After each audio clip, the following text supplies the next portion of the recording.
A box of circuits, a bunch of wires, and tens of thousands of dollars of weather equipment shrunk down into this, the Arty from Subsidence. We're here at Bolt, and we'll take a closer look on breakout startups.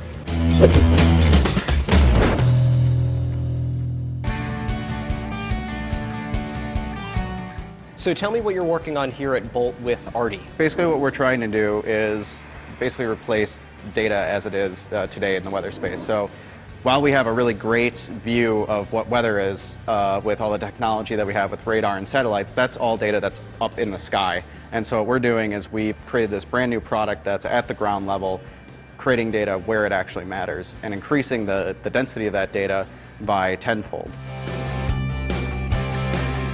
So this is our weather station, which we call Arty, or RT, like real time. And basically the idea of calling it Arty was taken from the idea that you have a little scientist standing out every 2 miles inside a city taking the measurements in a really precise way.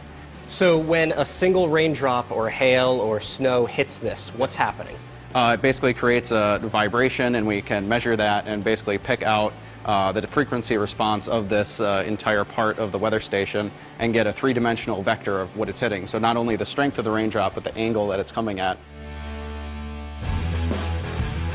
So typically when we look at a weather station, we'll see similar instruments to this. Can you tell us what each of them do? Yeah, so when you're looking at a normal weather station, all those components that you see here actually cost about $12,000 just buying them straight from the retailer. But the problem with all these different sensors is they're coming from different manufacturers, and you actually have to go ahead and kind of collect them all into one thing. When you actually are all said and done at an airport setting one of these up, it costs you over $100,000.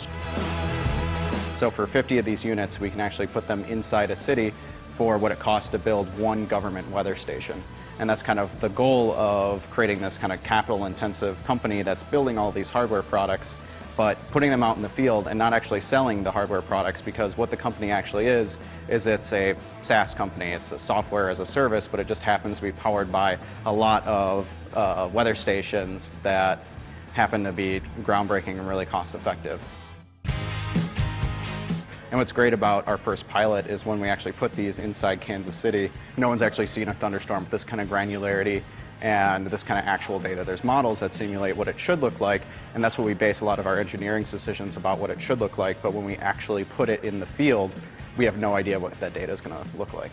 When Kansas City gets its network of 50 Artys in the next couple of months, that not only means that meteorologists will be able to keep people dry, but they'll also be able to better predict severe weather and tornadoes, and that means saving lives. We'll see you next time on Breakout Startups.